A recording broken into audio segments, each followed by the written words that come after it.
Reflecting some of the comments we heard in our opening fireside chat with Secretary Raimondo earlier this morning, our third and final panel today will look at the next chapter in both governance and economic growth, and that's rights and governance in the digital space. Increasingly, our commercial, civic, political, and social lives take place online, bringing a wealth of opportunities, but also new risks that must be carefully navigated. At SITE, we work with our partners to build an inclusive digital ecosystem marked by transparency, accessibility, and opportunity for all, as well as an open internet that allows for the free flow of ideas and civic activism. But at the same time, we know this must be balanced by efforts to protect privacy, security, and defend against digital authoritarianism to ensure the safety of everyone online. This is a challenge requiring the cooperation of democratic governance, private enterprise, and civil society globally. To explore this topic further, we'll turn it over to Dr. Andrea Bonin-Blanc, CEO and founder of GEC Risk Advisory, and author of the book Gloom to Bloom: How Leaders Transform Risks to Resilience, who will facilitate our conversation on an open and resilient digital space. Andrea, over to you. Thank you so much, Andrew, and thank you for having me here. It's an honor of a lifetime to be on this program and with the wonderful co-panelists that we have for this last panel. I would like to start by introducing each of our co-panelists and then just a couple of thoughts about what we're going to do. So first of all, I would like to welcome Rebecca Enenchong, who is the CEO and the leader of a company called Apps Tech in Cameroon. And she's also an expert in e-commerce, inclusion, digital economy, access, and many related digital activities that are required for an open and resilient digital space. Secondly, I would like to welcome Simon Ung, who is the CEO of OmniPay. He's from the Philippines, and he is also a fintech expert, a digital financial architecture expert. He built, for example, the system for the Philippines Central Bank. And he's also an expert on inclusion, on digital economy and access and trade. And then finally, last but not least, Michelle Zatlin, who is the co-founder and chief operating officer of Cloudflare, a Canadian-American company. And it basically does internet infrastructure and architecture, defending against authoritarianism, against internet shutdowns, promoting cybersecurity, and also very involved with rule of law and human rights issues, as we have heard a number of our co-panelists over the last hour and a half. I'm Andrea Bonin-Blanc, and I am a founder of a company called GEC Risk Advisory, where I talk about and help boards and management, but in a cross-sector kind of a way, about ESG issues. I've been very happy to hear a lot of people talk about ESG today, cyber resilience, tech ethics, and a few other things. But I also want to just take a note of personal passion, really, in terms of why I'm here and why I'm so grateful to be here. I grew up in the pre-digital era, so it's before digital open and resilient space was even a concept. I grew up in post-World War II Germany and Franco Spain, so I'm very familiar with authoritarianism and with the building of democracy. I wrote my PhD on Spain's transition to democracy. And here we are, fast forwarding to today, where we have tech disruption, digital disruption at the speed of light. And this has upended everything. And so for me, my passion for resilient and open democracy now also translates into the whole digital space and the tech space. Sort of a mixed message, but I think a very important one. I like to quote Churchill, who said many eons ago that democracy is the worst form of political system except for all the others. And so I think we need to apply that lens. It's not a bad news story, but it's a difficult story that we have building open and resilient digital spaces. So with that, I want to just for 1 minute, give you a sense of what we're going to do today. As everybody knows, the explosion of digital information is beyond anything believable. There are 4.5 billion users of social media around the world today. That's more than half of the world. There are 150,000 Facebook messages posted every 60 seconds. There are 500 hours of YouTube posted every 60 seconds. There are 41 million messages on WhatsApp posted every 60 seconds. And we're only talking about the social digital space, the social media digital space. There's a ton of other data and digital information that's floating through space and the virtual space and otherwise on a regular basis. So what we need to think about is sort of the balance between the tremendous value that data has to private firms and to governments with the risks of human rights and concerns about transparency. So does government access privately held data? Do private interests use and abuse data? Does data fall into criminal hands? All of the above is happening. So to ensure that we have an open and transparent use of data, we need to build these governance frameworks. Also for purposes of inclusive trade and economic opportunity in the digital world. And finally, we're going to have a final round today of questions about what are the key takeaways for an open and resilient digital space in 2022 for the digital agenda of 2022. So with that said, I would like to start with my first question. And we're going to do round robin, so each person will get a chance to respond to this next question. And what I would like everyone to think about is, how do you define an open and resilient digital space? Does it differ from what you see today? In other words, what is the work that we need to do? And if so, how do we do that? So I'm going to start with Simon. Please share your perspective from the Philippines and from Southeast Asia on how we might be able to define those spaces and also improve those spaces. Thank you, Andrea. For me, an open digital space in the Philippine context, and certainly most other developing economies in Southeast Asia, cannot be narrowly defined based on mere availability. It has to be accessible as well. So open requires access to both devices and internet. The challenge in developing countries will be the investment in the devices and internet access for the economically challenged, so they don't fall even further behind in the digital divide. During the most severe lockdowns in the Philippines over the past 2 years due to COVID, the central bank and the financial industry banded together to make the electronic payment channels free for all. The electronic payment systems experienced a huge growth in volumes, both in terms of value and number of transactions. However, the growth was not commensurate to what we would have expected as a substitute for checks and cash. Clearly, there remain other impediments likely related to access, perhaps the lack of a smart device or internet access or even a digital ID. The growing digital divide may end up exacerbating the socioeconomic gaps already present due to the unequal access.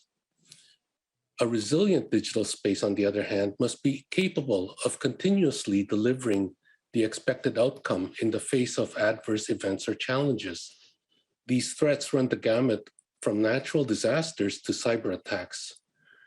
As you mentioned, Andrea, regulatory issues also abound, from data privacy concerns to regulating online hate posts in social media to interjurisdictional law enforcement.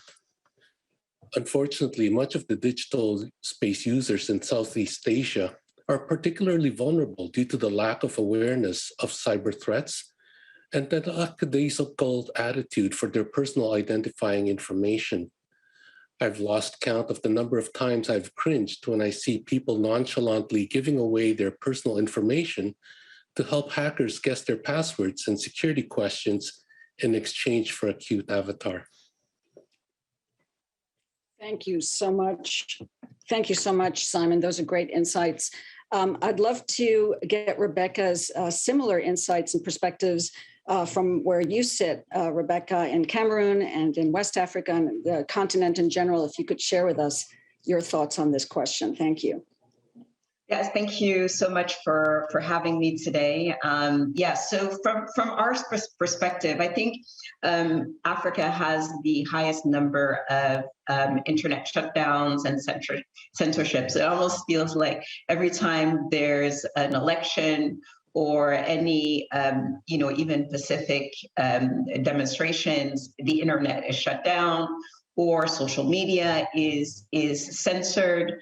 And so those are things that are real challenges, because there is a very strong correlation, of course, between access to the internet and access to those services for businesses. You know, we're here as private sector and speaking about the role of internet governance in the private sector. And so, you know, for me, the three elements would be, it's got to be accessible, right? So the internet has to be available for people to be able to connect to it. It has to be affordable, you know, because one of the ways that some governments restrict the internet is by making it so incredibly expensive to upload a video, right? When there's been a demonstration, for instance, or when there's been an incident, that it makes it so difficult and so expensive that they end up not doing it. But at the same time, the lack of affordability of internet also makes other services unavailable. You know, for instance, all this online training that we've discovered, many discovered during the pandemic, that's available, and it's not free, right? Because it's not free because over 90% of those who connect from the African continent to the internet connect via a prepaid mobile connection. And so that means that they are actually paying for their internet connection every second and every moment, and every data is actually paid. So there's no such thing as free training or free seminar for many of the Africans that are connecting. And so making it more affordable is a key element of this internet governance. And then the final point I would have is that it should be unrestricted.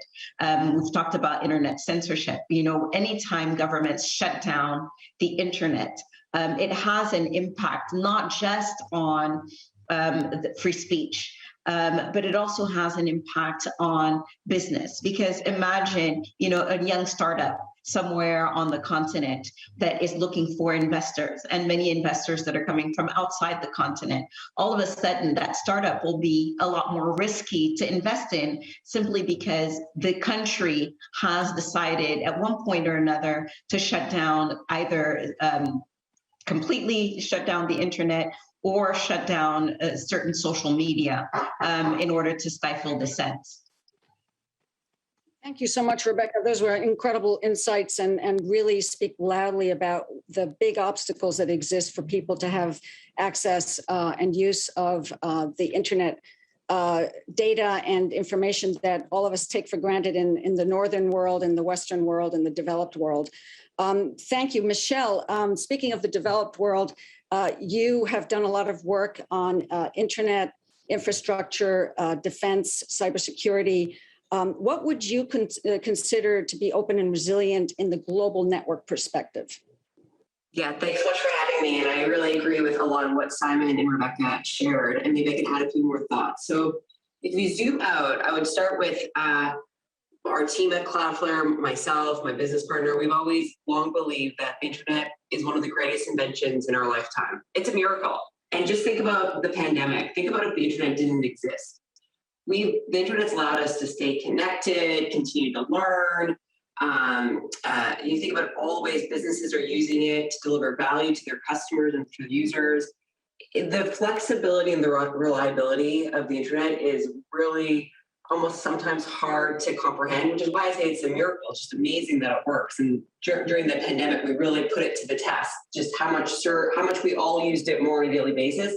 And it was there for us. And so when you think about the very things that enabled this acceleration of the pace of innovation online, which you touched on at the beginning, and how we've been able to work together and scale and the flexibility, well, there are some threats. And I think this is what worries me a little bit. And so both Rebecca and Simon have spoken about internet shutdowns. And it's true, there's a great organization, Access Now.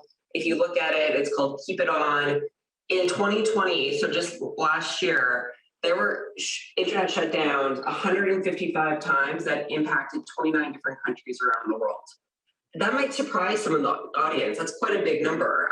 Here I live in San Francisco, I live in the United States. I have not had to deal with that, but I think Rebecca and Simon pointed out other folks who haven't been as lucky. And when you don't have access to the internet, you don't get access to all the other great things that the rest of us do. And so internet shutdowns are certainly an issue and something that we need to think carefully about. And back to what Simon and Rebecca said, access is super important, but it doesn't stop there. There's others. You touched on in your early part where there are ways we've learned a lot over the last decade, just as internet's become more important of everyone's life, of how it can be abused or used as a tool for control. And that leads to some pressure to the underlying infrastructure and architecture, and that worries me. And we don't want to change underlying infrastructure or architecture. It's really amazing. It's a miracle how flexible and reliable it is. But on the other side, there's the shadow side of all the greatness. And Simon pointed out some examples of the shadow side. So we have to think through how do you allow all the flourishing? How do you allow all the ships to float without the shipwrecks, or have better safety for when there are shipwrecks, or to deal with it? And so I think that there's just a recognition that it's all the good things, but even when there's good things, there's sometimes bad things, but you don't want to ruin all the good things just to deal with the bad things. So I think that's the second thing I would say. The third thing I would say is that there's very inconsistent and sometimes contradictory regulation, even if it's well-intentioned, that makes it very challenging to work across borders. And that is the risks that underlying access to internet. The internet works because it's open and global. And the fact that whether you are an entrepreneur sitting in Kenya, building the next big thing that we all use, or an entrepreneur like myself, a Canadian entrepreneur building her company in San Francisco, that we can have access to the world. And I think that we really want to preserve that. And so these inconsistent standards across borders, sometimes it makes it a lot harder for that next entrepreneur to build something that we all love and to solve some problem for us. And so I think that, and not only to build the next thing, but to deploy new standards. What I think sometimes gets forgotten about the internet is it's a journey. It's been built and we're learning, we're using it a lot more. And so there are new technical standards that help push it forward because of what we're doing, whether it's IPv6 or just to make it more accessible to the next set of people. And if you don't have a consistent set of vision across borders, it's hard to get these new technologies deployed, but we need them to keep the internet safer, faster, reliable, and access. And so these are some of the things that also come to mind on top of what Rebecca and Simon shared. I will say, though, that I'm optimistic, and there are so many great people. I think it's because of events like today to help raise awareness why this is so important. And we do need to continue to fight for a free and open internet because it is a good and noble fight and very critical to this next wave of innovation and economic development across the world. I love how you've connected the whole issue of digital freedom and transparency and openness to the actual infrastructure that we need to develop and protect. Let's move to our second question, and maybe focusing a little bit more on what you think the most important elements of an open and resilient digital space are.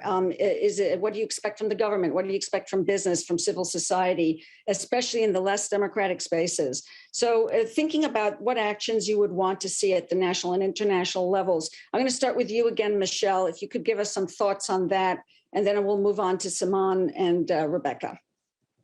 For sure, definitely. Well, again, it's really important to have reliable access to networks. I know we've said that a lot in the first 10 minutes of this segment, but it's just so important with security and resilience built in. And again, cybersecurity is one of my areas of expertise, and you need to have that basic level of cybersecurity and resilience baked in. But one thing that hasn't come up today is how the United Nations has recognized that the internet is a key means for individuals to exercise their rights. And if you can't access the internet, or if you're targeted by cyber attacks when you try, then you basically aren't having that fundamental right. And again, I think for a lot of folks listening, if you're in a country where that doesn't happen, it's hard to understand, but try and put yourself into that situation. Like, oh, wow, yeah, that would be a bad situation. And so we talked about some of the, how often shutdowns happen, but just to give you a sense of how often cyber attacks happen, our company is a relatively new company. We're about 11 years old. And on a daily basis, we have a lot of size businesses, very global business around the world. We have everyone from developers and small businesses and nonprofits that use our service up into large global 2000. But to just give you a sense, on a daily basis, we help stop 80 billion with a B cyber attacks on behalf of our customers every day. And that's a big number. And if you just kind of carve that out and say, okay, what about some of the not the at-risk public interest sites, the ones who are targeted? It's millions of attacks that these organizations have to defend against, or people. That's hard. And so we need to make that something that's less hard. And that's why a company like ourselves, our team shows up every day to try and make these things that you read about in the history book, because it's just so important, this reliability and free of cyber attacks. Couple other things that we believe that technical enhancements that improve internet security and reliability for everyone, combined with the transparent and responsible practices that respect human rights, is what the future of the internet looks like. And so if you say, okay, it's this human rights, the technical, we want the transparent, responsible practices, and how we're going to continue to add in more and more technical enhancements, you think with consistent and regular access, that's a vision of the internet that I'm really excited about, and I think is possible within our reach. And it's because of conversations today, bringing people together from different backgrounds and different parts of the industry to talk about this and move the conversation forward are really, really critical in order to do that. Thank you so much, Michelle. Those are great insights. Simon, I know you work with the Central Bank of the Philippines, and you probably have faced a lot of these kinds of issues. Share with us some of your thoughts about what are the key elements of such an open and resilient digital space? Well, my expectations from government is actually quite low normally. We know that the private sector can move a lot faster, and frankly, we don't have the luxury of time. Moreover, in the Philippines and most of developing Southeast Asia, the private sector has a lot more resources at its disposal than the public sector. In the past, businesses largely subscribed to the Friedman doctrine of maximizing shareholder value than letting the shareholders themselves decide on social initiatives. In 2011, the Harvard Business Review published an article by Professors Michael Porter and Mark Kramer entitled Creating Shared Value. The fundamental principle is that a company's success and social development are interdependent. Creating shared value is not corporate social responsibility or philanthropy, but the core of corporate strategy by creating economic value that also improves societal value. The rule of law, even for less democratic spaces, must be primordial. The interconnectivity and interoperability in the digital space will falter otherwise. As the people and citizens in less democratic spaces become aware of the differences with democratic societies, there may be growing and greater dissatisfaction with their less democratic systems. But that is a journey every sovereign nation must go through itself. The open and resilient digital space will enable the free flow and exchange of ideas, relationships, and commerce. Trust is often the missing currency with regards to international cooperation for upholding the rule of law. This is made even more complex with different laws, differing societal values across different jurisdictions. One approach for us to consider is perhaps to take a baby step forward and set a superordinate goal that everyone can agree on. For example, the online sexual exploitation of children is fairly universally considered to be reprehensible. Governments and their various law enforcement agencies, along with the private sector, must work together to cooperate and to combat online sexual exploitation of children, as it is inherently a transnational criminal activity. Interpol will share intelligence and information internationally among law enforcement agencies. However, the private sector, which is an essential and willing participant, is largely locked out of this trusted network. Thank you so much. Simon, you really touched on some very important things, and the idea of baby steps of low-hanging fruit. Let's get some of that done. Rebecca, please share with us your thoughts about some of these important elements that you see from your perspective. I think that we've talked about so much, and thank you for mentioning rule of law. And it's been talked about all morning, not just during our own panel, about the importance of rule of law. But what we find mostly on the continent in Africa is that many of the cybersecurity laws that are passed, and some countries are passing them, are really more targeted towards silencing dissent and not really addressing real issues of securing the population and the citizens. And so that's very, very frustrating, because a lot of support has come from international organizations and institutions in making sure that there are these protections and these laws that are implemented, that are voted in these different countries, but in practice, the laws are used against people that express, that complain about government services or complain about government, and really used to stifle dissent, and that is incredibly frustrating. So I think that there's also an issue that we haven't talked about, which is, Michelle talked about the protection about, cyber attacks, but we also have physical attacks, and a lot of times these governments that monopolize internet connectivity don't secure the connections. And so we have situations like we had in Cameroon just a few days ago, where there was an act of sabotage where people actually came in and cut a lot of the physical fiber lines, and that brought the internet down in the entire country. Until today, so many of the .cm sites are still unavailable, and so there are a lot of, I think some of it is awareness and understanding about the importance of these connections and what must be done to secure them, both online and offline. But again, really, what I would focus on is making sure that, yes, the cyber security laws are essential. The rule of law is essential, but we need to make sure that in practice, these are meant to